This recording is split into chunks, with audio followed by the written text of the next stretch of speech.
sebuah kisah, ada seorang yang bernama Hatim Al-Asam. Mungkin di sini kita harus mengukur tingkat tawakal, tingkat kepercayaan Allah kepada hambanya. Hatim Al-Asam adalah seorang abid, seorang yang terkenal di tempatnya itu ibadahnya yang sangat kuat. Fakir, tidak termasuk orang yang mampu lantaran hidupnya pas-pasan. Ayaluhu kathir, anaknya banyak. Bekerjakah dia? Bekerja. Namun pekerjaan yang dia lakukan tidak lantas menjamin kehidupan keluarganya. Di saat setelah sholat fajar, dia berkumpul dengan teman-temannya di masjid, masing-masing bercerita tentang Masjidil Haram. Hatinya kemudian merasa terenyuh, sangat merindukan Masjidil Haram yang sudah lama tidak dikunjungi. Tapi kemudian pulanglah dia, dikumpulkanlah anak-anaknya, kemudian diutarakan oleh Hatim kepada anak dan istrinya, aku pengen berangkat haji. Sang istri dan anak-anaknya kompak, Pak, Bapak nggak berangkat haji, makan kita Senin Kemis. Bapak nggak berangkat haji, makan kita pas-pasan, bahkan cenderung kurang. Apalagi Bapak berangkat haji, siapa yang akan ngempanin? Akhirnya Hatim hanya bisa terdiam. Tapi anak yang paling bontot menjawab, da'uhu yadhhab. Wahai saudara-saudara dan ibuku, biarkan bapak kita berangkat. Innahu munawilun lirrizqi wala yakunu razzaqan. Manusia itu hanya menerima rizki, dan manusia bukan pemberi rizki. Saya tidak akan mengajarkan kepada bapak tawakal aja tanpa usaha, tidak. Di sini kisah ada sebuah penekanan yang sangat kuat, keyakinan seorang hamba bahwasanya Allah lah, cuma dialah yang memberi rizki. Akhirnya begitu sang anak yang paling bontot mengizinkan, dengan kekuatan keyakinan yang dia miliki, akhirnya berangkat. Sang istri mengatakan, bapak mau berangkat pakai apa? Buat makan kita aja susah. Dia cuma punya kendaraan hewan, dia berangkat.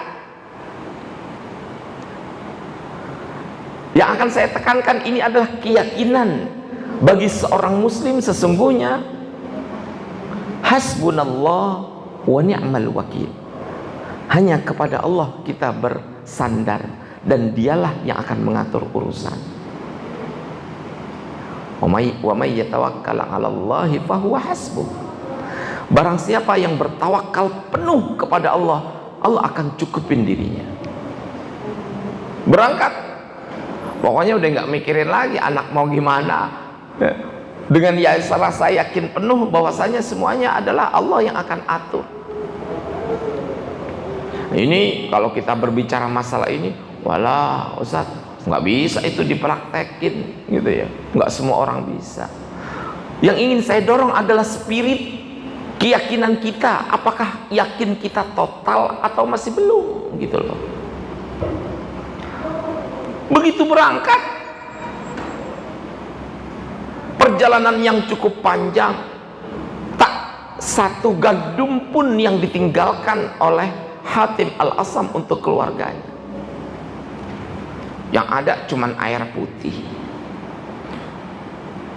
Lapar, minum lagi. Lapar, minum lagi. Lapar, minum lagi.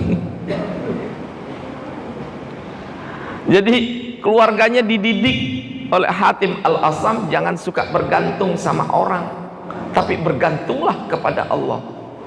Di saat kita diumbar janji oleh teman, oleh kolega, pada hakikatnya janji itu tidak ada yang bisa menjamin janji itu dilaksanakan kecuali janji Allah.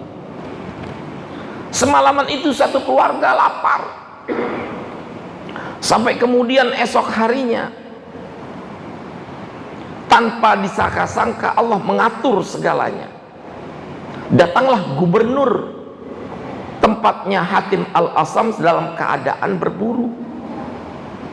Di tengah-tengah usaha berburu, sang gubernur ini hausnya minta ampun, persediaan air habis. Dijumpai ada sebuah rumah, kata sang gubernur, ketuk pintu rumah itu, aku minta air.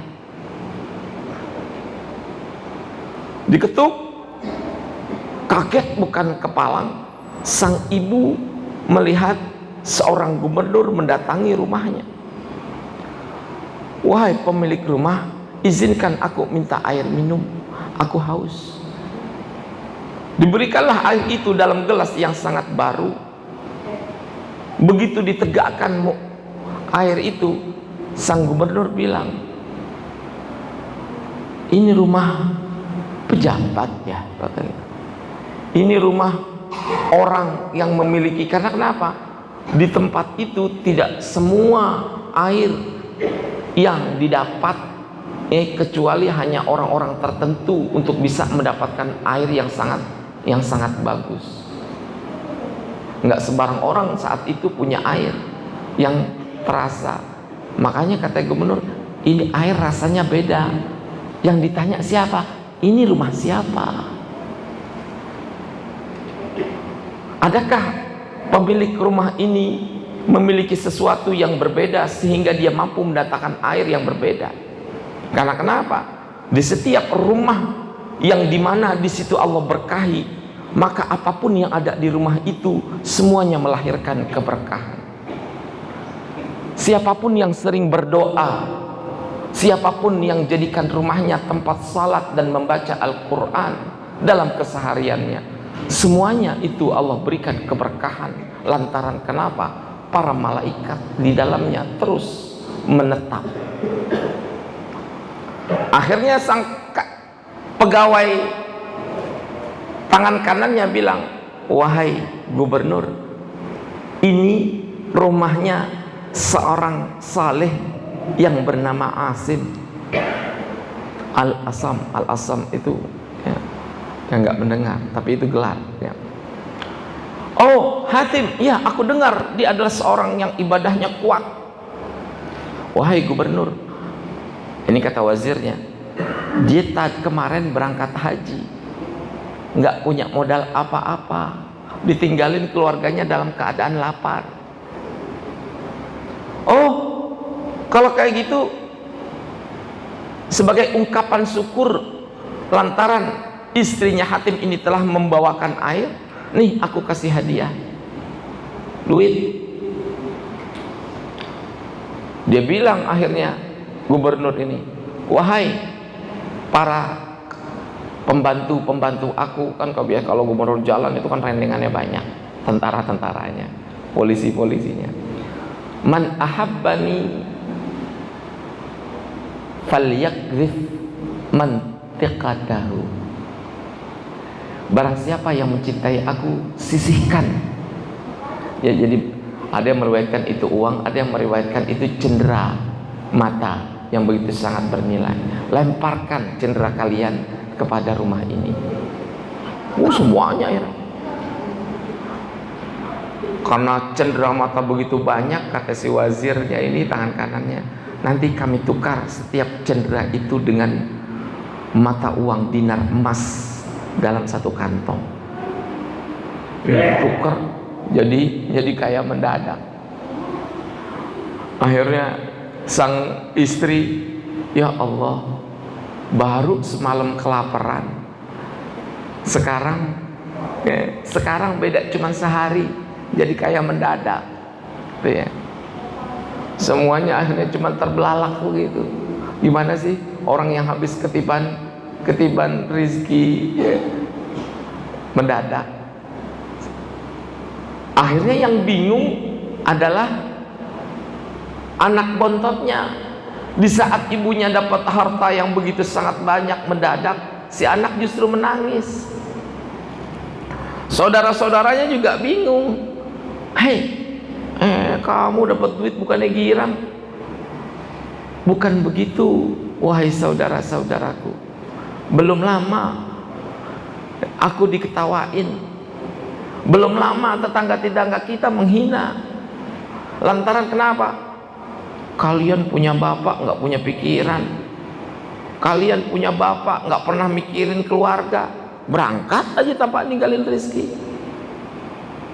Yang aku bikin tangis, yang bikin membuat putri yang paling bontot nangis, lantaran karena apa? Wahai bunda, baru saja kita mengalami kelaparan satu malam.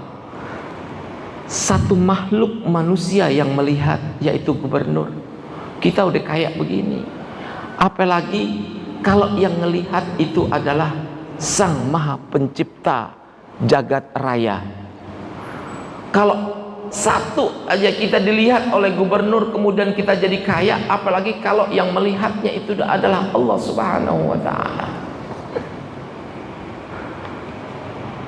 Nah, begitu berkecukupan, sekarang apa yang dialami oleh Hatim Al-Asam lantaran dia berangkat nggak punya apa-apa. Hatim Al-Asam secara Allah takdirkan berjumpa dengan sang gubernur di kota Makkah Al-Mukarramah. Dia sedang dalam keadaan beribadah di Masjidil Haram. Allah takdirkan gubernur itu punya penyakit, dan penyakitnya tidak bisa diobati dalam sisi kedokteran. Karena dia punya penyakit bawaan, akhirnya sang gubernur bilang, coba carikan aku orang saleh. Kenapa? Biasanya orang saleh itu dia kalau berdoa Allah kabulkan langsung yang tidak bisa dilakukan oleh para dokter dan ahli obat. Cari, ternyata Hatim kebetulan lagi berhaji. Datanglah ia, cuman bacain Al-Fatihah dan doa. Wa biturbati ahadina ba'dina wa biriqi ba'dina syufiya mariduna. Dalam sebuah hadis Rasulullah bersabda, sesungguhnya dengan debu yang Allah ciptakan dan dengan air liur yang dimiliki oleh sebagian orang, dengan keduanya penyakit seseorang bisa disembuhkan. Jadi tidak bisa dipungkiri, sesungguhnya di setiap hamba yang Allah ciptakan, ada di antara hamba-hamba itu yang memiliki kedudukan yang berbeda di antara yang lainnya. Kedekatannya kepada Allah, manakala setiap kali dia mengangkat tangan dan berdoa, semuanya Allah kabulkan. Hatim cuman baca Al-Fatihah, diambil air liurnya kemudian disekat, biiznillah sembuh. Berterima kasihlah sang gubernur, kemudian disuruh tinggal barengan dengan gubernur dalam kemahnya selama di bulan haji. Mimpilah Al-Hatim di tengah malam. Karena kenapa? Dianya hidupnya enak bersama gubernur, dia kepikiran anak istrinya yang tidak ditinggalkan uang. Akhirnya dalam mimpinya didatangkan oleh para malaikat, ya Hatim, man aslaha muamalatahu ilaina aslahna muamalatana ilaihi. Dalam mimpinya itu didatangkan, wahai Hatim, siapapun hamba Allah yang mengutamakan hidupnya penciptanya, maka Allah akan mengatur, maka Allah yang akan mengatur kehidupannya.